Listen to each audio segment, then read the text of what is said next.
네, 앞서 전해드린 것처럼 피초 슬로바키아 총리가 괴한의 총격을 받고 현재 위독한 상태인 것으로 전해졌습니다. 당시의 상황 어땠는지, 왜 이런 일이 벌어지게 된 건지 국제부 이정민 기자와 자세한 이야기 나눠보도록 하겠습니다.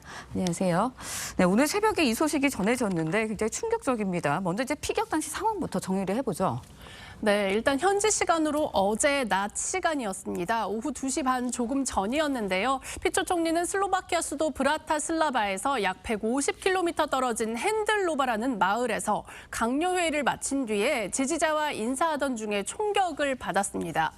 미국 CNN 방송 등 외신들은 현장에서 4발 정도의 총성이 들렸고 적어도 한 발이 총리의 복부에 맞은 것으로 보인다, 이렇게 보도했습니다. 슬로바키아 정부는 총리가 여러 발의 총을 맞았다고 밝히기도 했는데요. 피초 총리는 병원 도착 당시에는 의식이 있었지만 부상 정도가 심해서 헬기를 이용해서 더 큰 병원으로 후송된 것으로 알려졌습니다. 또 병원에서 응급수술을 받았지만 현재 위독한 상태라고 현지 언론들은 전하고 있습니다. 네, 일단 현장에서 총격병이 잡히기는 했지만 즉각적으로 암살 시도가 무엇인지는 전해지지 않았습니다. 피초 총리가 친러 성향이라고도 전해졌는데 이런 것과도 연관이 좀 있는 건가요? 네, 아직까지는 확실하지 않은데요. 피초 총리는 지난해 10월 총선에서 승리하면서 4번째로 취임을 했습니다. 당시 슬로바키아 내 우크라이나 지원에 대한 반대 여론을 등에 업고 승리했는데 2022년 러시아의 우크라이나 침공을 두둔하고 푸틴 대통령을 지지하는 헝가리 총리와도 긴밀한 관계를 맺어왔다고 CNN 방송은 보도했습니다. 하지만 올해 1월에는 우크라이나를 방문해서 우크라이나의 유럽연합 EU 가입을 지지한다고 밝히기도 했는데요. 현지 경찰은 현장에서 체포된 용의자를 상대로 현재 범행 동기 등을 조사 중입니다. 하지만 아직까지는 정치적인 동기 때문인지 이런 것은 즉각 알려지지 않고 있습니다. 네, 암살 시도가 무엇일지 좀 궁금해지는데요. 국제사회도 이번 암살 시도에 대해서 굉장히 충격적이다라는 반응을 보였을 것 같습니다. 국제사회 반응은 어떻습니까? 네, 국제사회도 이번 암살 시도에 일제히 규탄 목소리를 내고 있습니다. 먼저 우르줄라 EU 집행위원장이 피초 총리에 대한 공격을 강력하게 비판한다면서 이런 폭력 행위는 우리 사회에 있어서는 안 된다라는 입장을 밝혔습니다. 조 바이든 미국 대통령도 백악관을 통해서 입장을 밝혔는데요. 한번 들어보시죠. The president expressed his alarm and deep concern over the attack. As the president said, he and Dr. Biden are praying for a swift recovery, and our thoughts are with his family and the people of Slovakia.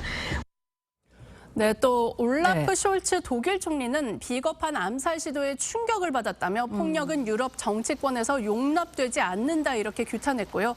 젤렌스키 우크라이나 대통령도 동맹국 수장에 대한 폭력 행위를 규탄한다고 밝혔습니다. 네, 관련 소식이 또 들어오는 대로 저희가 정확하게 또 전해드리도록 하고요. 이번에는 좀 다른 소식도 전해드리도록 하겠습니다. 푸틴 대통령이 오늘 중국을 방문합니다. 도착을 했다고요? 네, 맞습니다. 뉴스가 시작하기 직전에 제가 속보로 확인한 바로는 푸틴 대통령이 중국에 도착을 했습니다.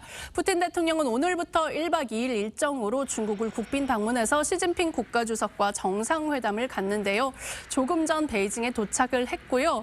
또 푸틴 대통령의 방주는 통상 23번째입니다. 지난해 10월 마지막 방문 이후 7개월 만이고 얼마 전에 5번째 취임식을 가졌는데 5번째 임기 시작 후에는 첫 해외 순방입니다.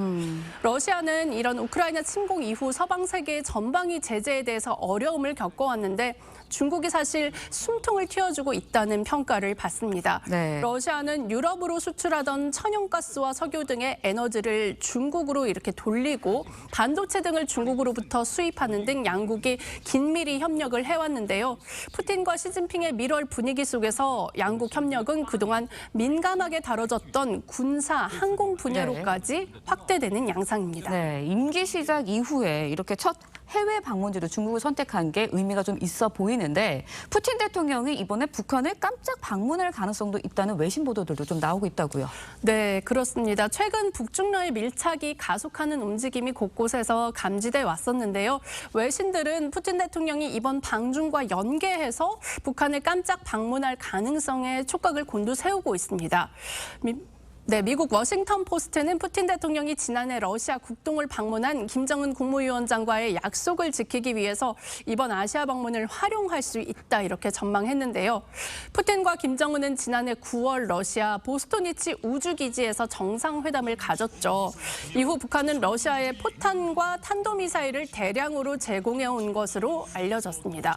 푸틴 대통령이 올해 북한을 답방할 경우 김정일 국방위원장이 집권했던 2000년 7월 이후 24년 만에 방북이 됩니다. 네, 중러의 밀착 행보가 또 어떤 영향을 미칠지 좀 지켜봐야 할 것 같고요. 슬로바키아 총리 암살 사태로 또 한 번 유럽 등 국제사회가 요동칠 조짐을 보이고 있습니다. 조금 더 상황 지켜보도록 하겠습니다. 지금까지 이정민 기자 이야기 잘 들었습니다. 오늘 말씀 고맙습니다.